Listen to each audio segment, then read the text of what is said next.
It's finally here, the new Nissan Qashqai, and it has some mightily big boots to fill, because the original Qashqai from 2007 was the car that kicked off the whole crossover craze, because it was pretty much the first car to do so. But imitation is the best form of flattery, and this car now has loads of rivals. Think Mazda CX-30, Volkswagen Tiguan, and also the Hyundai Tucson.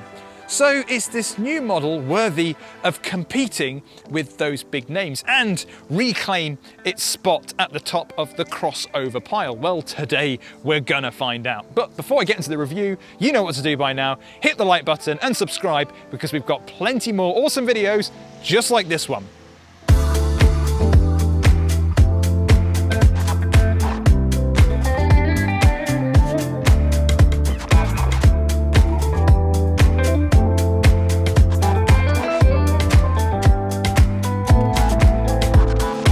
So when you first see the Qashqai, you almost think that they haven't really done much to change its design, but it's when you get up close and personal that you can see all the little tweaks that make this look like quite a distinctly different car.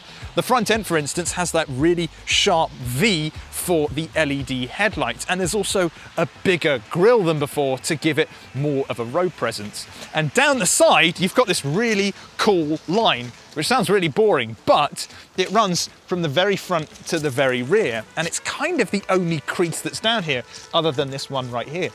It just gives the car a slightly more simple look, but it's also razor sharp. And for the first time on a Nissan Qashqai, you can get diamond cut wheels. These are the 20s and are available on the top spec cars, but the entry level cars, you get 17s and they're steel. The rear end is still very Qashqai, but it looks dead cool. It's just a bit more simple, a bit sharper and cleaner. And you also have this sloping rear roofline, which is dual tone to make it look more sporty. Now, the new Qashqai is a little longer and a little wider than before, and it means we've got a bigger boot in the back. Now, this has got 504 litres, which is 74 more than the old car. It's a huge difference. It's difficult to compare it to rivals though, because the Qashqai has so many of them. So something like a Mazda CX-30 has a smaller boot, whereas a Tiguan has a much bigger boot, and they're all kind of in similar price ranges. But either way, the Qashqai has a lot of space back here. And we've also got a bit more storage underneath the boot floor as well, which is great for storing away the load cover, because I often forget those things when I'm out on a shoot, so now I just have to put it underneath the floor. And something Nissan is very proud of is you can use the split boot floor to separate your luggage. So let's say if I had, I don't know, some shopping in the back and I didn't want it flying all over the place, I can just put this divider down, and there you go. The engine lineup at launch on the Qashqai is pretty simple. It's just one petrol engine with two different power outputs, which on the one hand is a bit of a shame, because this car's rivals have so many different engine options: petrols, diesels, hybrids. But on the other hand, it means that I've only got two power outputs to remember. And that motor is a 1.3 litre petrol engine developing either 138 brake horsepower or 156. And you can get it with either a CVT, which is an automatic gearbox with one variable ratio, or a more conventional manual box, so you can shift gears yourself. Now, it's available in either front-wheel drive or all-wheel drive form, and they all come with mild hybrid systems. These are 12-volt systems, and essentially what it does is it regenerates energy under braking and then uses that to give you a little bit of a boost when you're getting away from, let's say, a set of traffic lights, or also to eke out a bit more fuel. But if frugality is your thing, then you'll want the upcoming e-Power, which is a hybrid, but not in the way that you would know. On the e-Power, it's a petrol engine that charges up a battery, which then feeds power to an electric motor. So you're kind of driving an electric car, but through a petrol engine.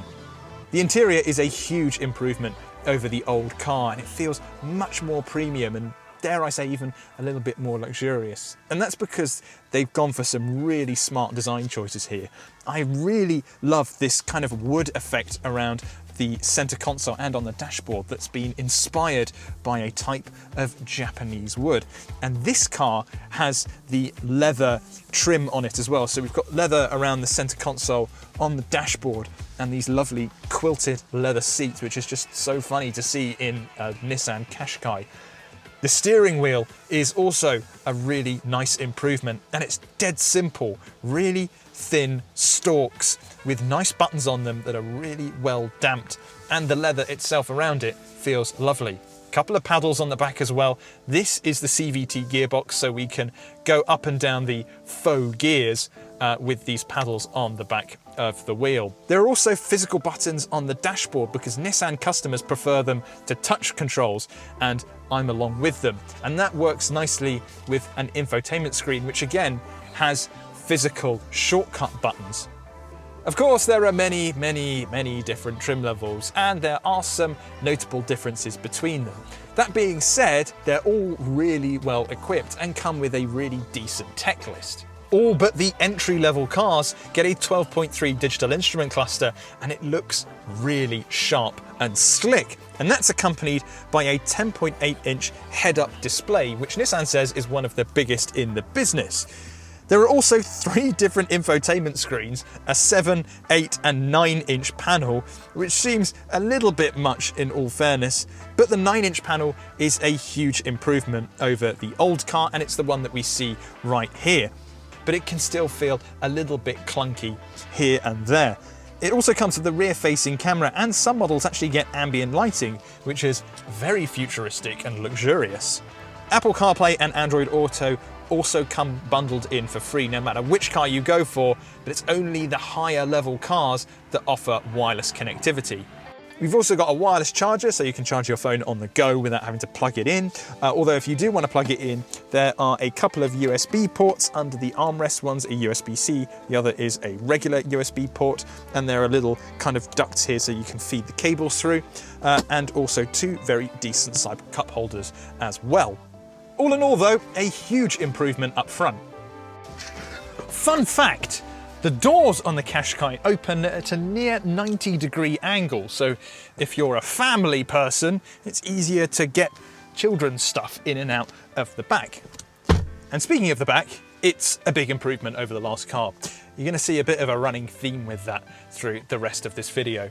Leg and headroom is a big improvement, and that's largely because the car is a little bit longer. But what's quite impressive is I'm just under 6 foot. I've still got quite a bit of headroom to go, and we've got the optional panoramic roof installed.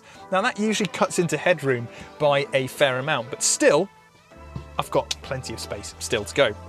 Bit of connectivity back here, 1 USB-C and a regular USB. If there's someone sat in the middle, it's pretty comfortable. And if there isn't, then you've got an armrest that you can pull down with 2 incredibly shallow cup holders. So I think if you're going on a journey, you'll probably want to hold it like that. Other than that though, yes, big improvement back here.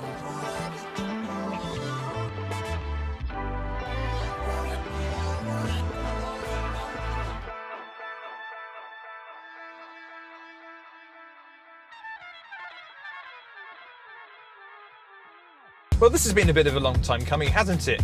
We first had a look at the Qashqai earlier this year, and that was a pre-production car, but it still felt pretty good in all the right places.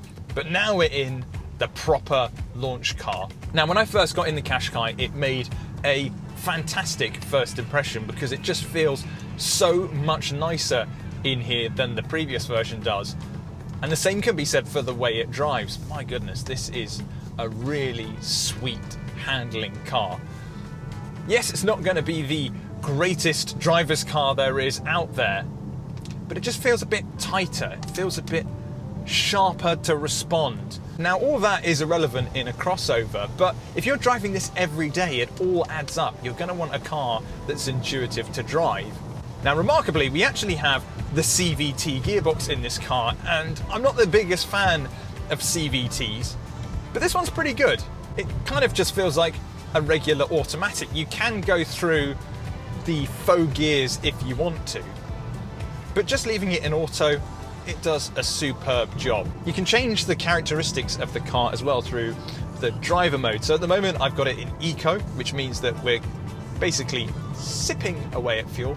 So it's not quite as responsive as it could be. You've then got standard, which is basically standard mode, and then sport. And this actually changes the characteristics quite a bit actually, because the throttle actually becomes a little bit heavier. And the steering also is a wee bit more weighty too. It's not going to feel like a sports car, but if that's what you're after, if you're needing a bit more punch, sport mode is the one to go into. And speaking of sport, you can actually get a 6 Nm boost through the mild hybrid system. And is it noticeable? I don't know, in all fairness. I can't really, it doesn't feel like I'm getting an electric kick like you sometimes experience in other mild hybrids, but it's there. And the important thing is not only does it eke out a little bit more fuel, but it actually lowers carbon emissions by around 4 kilograms, which is this much. Ride comfort is really good. This thing does feel very, very comfortable. But what is actually a little bit hard to comment on is what kind of noise isolation is like, because it's absolutely hammering it with rain today, and that's just covering up all the wind noise. And I mean, it doesn't sound like there's a storm inside the car, so I guess that's a plus point. And while we're on the motorway, we can talk about the Qashqai's driving tech, because it's seriously impressive. Even if you go for the entry-level car, of which Nissan expects only 1% of sales to come from, you get a huge list of semi-autonomous driving tech, including intelligent cruise control, which basically is able to change your speed depending on the car in front of you. That's often a really expensive option on more premium rivals, and you get it thrown in for free on the new Nissan Qashqai. And that's combined really nicely with this 10-inch head-up display, which gives you all the information that you need. It's really crisp. It's got really nice colour to it as well. And while it's not quite like the AR tech that we've seen in some other cars recently, check out our Audi Q4 e-tron review in the top right-hand corner for that, but it comes up with all the navigational instructions ahead of me, speed, and also the ProPilot system as well, and will kind of read the car in front and tell me the distance to it. So that's really handy. Overall though, the new Qashqai is a huge improvement, particularly when it comes to tech. It's not the most engaging car out there by any means, but as something that has to be the whole package, it's certainly up there.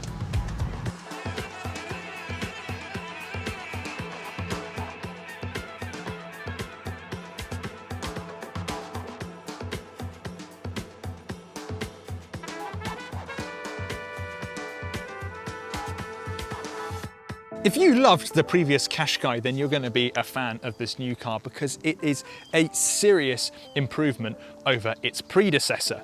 And while you're probably going to be spending closer to £30,000 rather than the entry-level price of just over 23 grand, the same can be said for pretty much all of the Qashqai's rivals. You do exactly the same on a VW Tiguan and also a Hyundai Tucson.